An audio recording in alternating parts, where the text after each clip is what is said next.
सप्ताह कार्यक्रम, भारतीय अंतरिक्ष सप्ताह कार्यक्रम मनाया जा रहा है। तो ये किस लिए मनाया जा रहा है? क्योंकि भारत का जो अंतरिक्ष जो कार्यक्रम है वो डॉक्टर विक्रम साराभाई नाम के जो वैज्ञानिक थे भारत के प्रथम, जिन्होंने अंतरिक्ष कार्यक्रम की नींव रखी। भारत में जो है अंतरिक्ष कार्यक्रम का जो विकास है, अंतरिक्ष पद्धति का विकास है, उसकी उन्होंने ही नींव रखी। उन्होंने इसरो नामक संस्था बनवाई। उन्हीं के मार्गदर्शन में इसरो नामक संस्था का गठन हुआ। आज वहाँ पे करीब 70,000 वैज्ञानिक काम करते हैं इसरो की।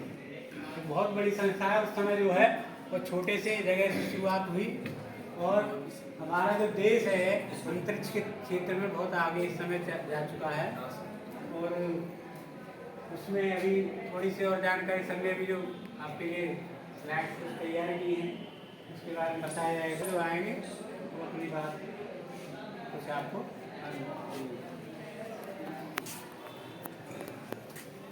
जैसा कि छात्रों 12 अगस्त से पूरे भारत में भारत अंतरिक्ष सप्ताह मनाया जा रहा है और उसी कार्यक्रम के अंतर्गत आज हम अपने विद्यालय की अटल टिंकरिंग लैब में आपको भारत अंतरिक्ष जो सप्ताह कार्यक्रम के अंतर्गत जो वैज्ञानिक गतिविधियां जो देश में चल रही हैं, किस तरीके से हम अपने विज्ञान को आगे बढ़ा रहे हैं, किस तरीके से देश में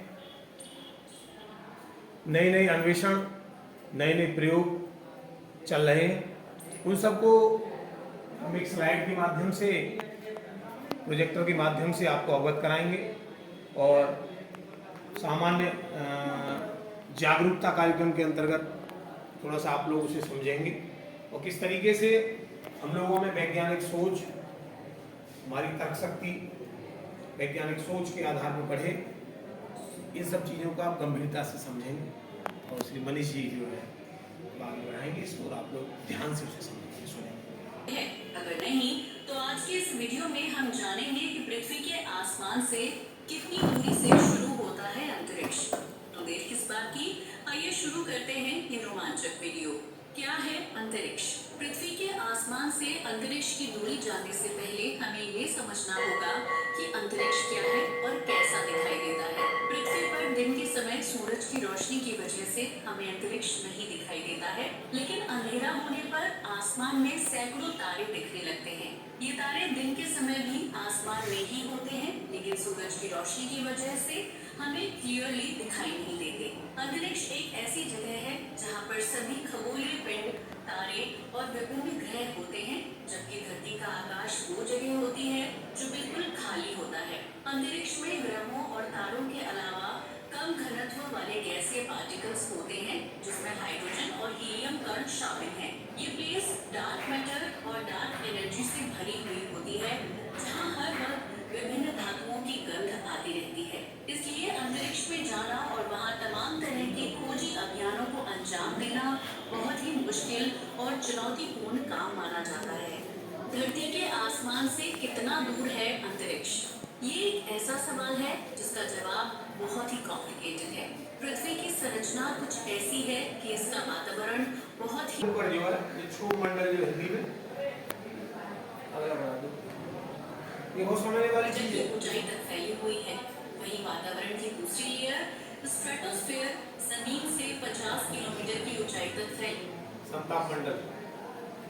और ये जो ओजोन है, ओजोन परत जो बोलते हैं, ओजोन परत सुना होगा, तो उसमें छेद हो गया है, जिस वजह से इसमें जो वायुमंडल में गर्मी बढ़ रही है या क्या नाम है जो वायुमंडल का सिस्टमेटिक बिगड़ रहा है उसका, तो ओजोन परत में छेद होने के कारण जो हमसे 50 किलोमीटर की ऊंचाई पर है, इसके अंदर ओजोन परत आ रही है और वो परत जो है वो ढकी हुई है। अगर ये ओजोन परत न होती तो सूर्य का प्रकाश हम लोग झेल नहीं पाते। यही है सब विज्ञान। बिल्कुल सर, ये जो जितनी एरोप्लेन फ्लाइट वगैरह होती है सब इसी जो है इसी समताप मंडल में ही चलती है। आपकी जितनी जो फ्लाइट चलती है सब इसी समताप मंडल के अंतर्गत है। ये क्वेश्चन बहुत इंपॉर्टेंट है, आपके एयरफोर्स में आता है ये आपकी फ्लाइट किस मंडल में मेसोस्फीयर जमीन से 80 क्या किलोमीटर कहेंगे? की ऊंचाई तक फैली हुई है। इन सब के अलावा वायुमंडल की चौथी लेयर थर्मोस्फेयर का फैलाव जमीन से 700 किलोमीटर की ऊंचाई तक और सबसे भारी लेयर एग्जॉस्फेयर जमीन से 10,000 किलोमीटर की ऊंचाई तक फैली हुई है।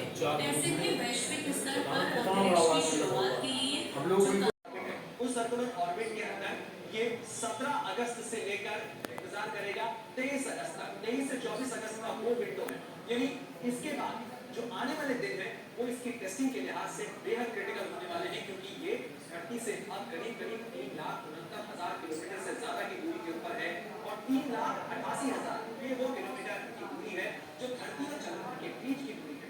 और इसीलिए आने वाले जो 14-15 दिन है वो बहुत महत्वपूर्ण होने वाले हैं चंद्रयान के लिहाज से, क्योंकि 23 अगस्त को लैंडिंग के बाद भी इसका काम खत्म नहीं होगा। इसका काम जो है वो हर वह चीज लेकर चलता है जिन चीजों की उसे आवश्यकता होती है।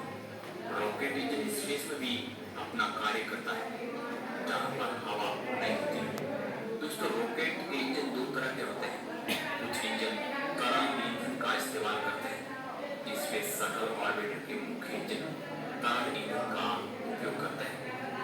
अन्य रॉकेट इंजन में ठोस ईंधन का उपयोग किया जाता है। स्पेस शटल के किनारे में दो सफेद ठोस रॉकेट बूस्टर्स होते हैं। ज्ञानपूर्वक वीडियो दिखाई स्पेस के बारे में, पृथ्वी के एटमॉस्फेयर के बारे में, कहाँ तक फैला हुआ है। सबसे पहले हमने वीडियो में देखा कि स्पेस कहाँ शुरू होता है, पृथ्वी के बाद स्पेस कहाँ शुरू होता है। नासा ने बताया कि जहाँ 0.0048 बार प्रेशर हो जाए वहाँ स्पेस शुरू हो जाता है। फिर एक साइंटिस्ट ने रिसर्च की, अध्ययन किया, उसने बताया 100 किलोमीटर के बाद स्पेस शुरू होता है। तो उन्होंने एक जैसे भूमध्य रेखा एक वो बना देते हैं हम, इमेजरी लाइन है ना भूमध्य रेखा, पृथ्वी को दो, एक अपर हेमिस्फीयर में, एक साउदर्न हेमिस्फीयर में, एक नॉर्दर्न हेमिस्फीयर में बांट देते हैं। ऐसी इमेजरी लाइन बना दी पृथ्वी के चारों ओर, जिसे बोलते हैं कैरमन लाइन। कैरमन लाइन के बाद स्पेस शुरू हो जाता है। जैसे 5 वो कदा है, ट्रोपोस्फीयर, स्ट्रेटोस्फीयर, थर्मोस्फीयर, एक्सोस्फीयर, ये बताए। जैसे 12 किलोमीटर ट्रोपोस्फीयर की बाउंड्री है, 50 किलोमीटर पे इसकी स्ट्रेटोस्फीयर की बाउंड्री है, 12 किलोमीटर में सारी वो रहती है जो हमारा ये वायुमंडल है, गैसें सारी इसमें रहती हैं। प्लेन वगैरह स्ट्रेटोस्फीयर में होते हैं, ये सर ने बताया था, अभी इम्पोर्टेंट है।